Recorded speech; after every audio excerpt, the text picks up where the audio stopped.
जय गुरु जी। शुक्राना गुरु जी। सारी संगत को जय गुरु जी।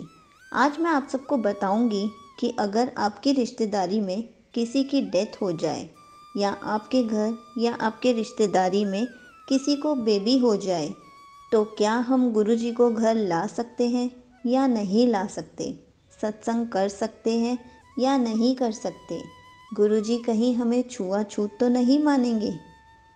ये क्वेश्चन मुझसे संगत जी ने पूछा है और आज इसी टॉपिक पर मैं आपको बताऊंगी।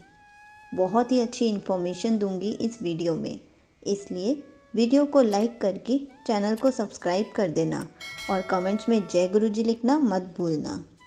संगत जी, ये बात बिल्कुल सही है कि जब हमारी रिश्तेदारी में किसी की डेथ होती है तो कई दिनों तक पूजा करने को मना किया जाता है। जिस घर में ये हादसा हुआ है, जाहिर है वो इस स्थिति में नहीं होंगे कि कहीं और जा पाए, क्योंकि कोई भी धर्म हो, उन दिनों में आत्मा की शांति के लिए पूजा घर में ही होती रहती है। पर जो दूर के रिश्तेदार हैं, उन्हें क्यों नहीं करनी पूजा? जब हर पल गुरु जी से जुड़े ही हैं, तो बड़े मंदिर या सत्संग में जाने से क्या फ़र्क पड़ेगा? वैसे भी इन स्थितियों में पूजा ध्यान के अलावा कहीं और मन नहीं लगता। गुरु जी से जुड़कर उस परिवार और आत्मा की शांति के लिए प्रेयर कर सकते हैं। इसी पर छोटा सा सत्संग सुनाती हूँ। एक बार एक संगत जी ने सत्संग रखा था। सारी तैयारी हो चुकी थी, पर एक दिन पहले उनकी माँ के गुजरने की खबर आ गई। अब माताजी देहरादून में रहती थी और संगत जी दिल्ली में रहती थी। उन्होंने किसी और को सत्संग की रिस्पॉन्सिबिलिटी दी और देहरादून चली गई। सत्संग बहुत अच्छे से हुआ। गुरु जी की ब्लेसिंग्स भी बहुत मिली। अब संगत जी, आपको पता है सत्संग में क्या हुआ? जितनी भी संगत सत्संग में आई थी, वो सब उनकी आत्मा की मुक्ति के लिए गुरु जी के सामने एकजुट होकर बैठी थी, क्योंकि सत्संग की तैयारी हो चुकी थी।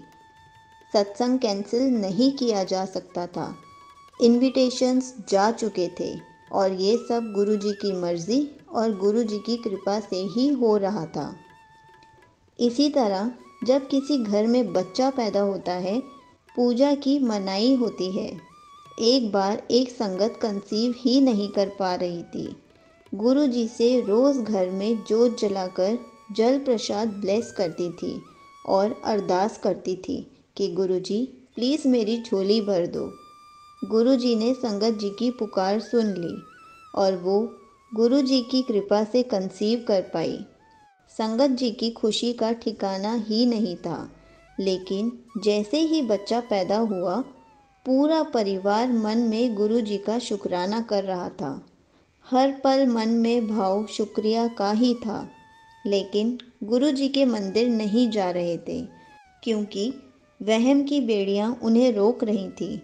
लेकिन संगत जी, एक बात सोचो, जब बच्चा पैदा होता है तो उसका चेहरा पूरे परिवार को दिखाया जाता है, और हम यहाँ परिवार के मुखिया गुरु जी को ही नहीं दिखाने जाते। क्या ये गलत नहीं है? जिसने दिया है, विश पूरी की है, उन्हीं को नहीं दिखाने जाते हैं। गुरु जी के पास जाने में संकोच क्यों? हम इतने वहमों में क्यों रहते हैं?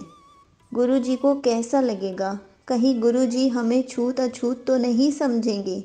ये सब दिमाग में आता ही क्यों है? क्यों हम वहमों को बढ़ावा देते हैं?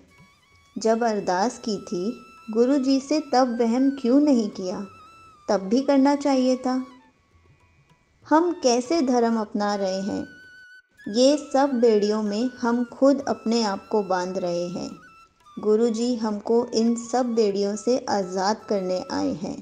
अगर नेगेटिव सोचते हो तो कभी पॉजिटिव सोच कर भी देखो। पॉजिटिव कैसे सोच सकते हो?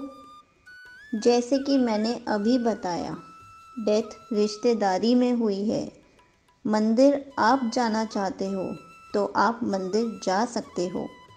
मंदिर से गुरु जी का स्वरूप अपने घर ला सकते हो। अगर आप गुरु जी का सत्संग कराना चाहते हो तो आप गुरु जी का सत्संग करा सकते हो।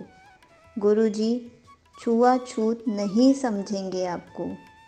ऐसे ही सबसे पहले गुरुजी बच्चे को देखकर कितना खुश होंगे कि हमारी फैमिली में एक और मेंबर आ गया। इससे गुरुजी भी खुश और आप भी खुश। हम ऐसे पॉजिटिव सोच सकते हैं। कोई भी सिचुएशन हो, गुरुजी ने आपका हाथ थामा है तो वो आपको कभी भी छुआछूत नहीं समझेंगे। गुरुजी हमेशा कहते हैं, तू ज़्यादा ना सोचा कर, तेरी परेशानी का कारण ही तेरा ज़्यादा सोचना है। खुश रहा कर।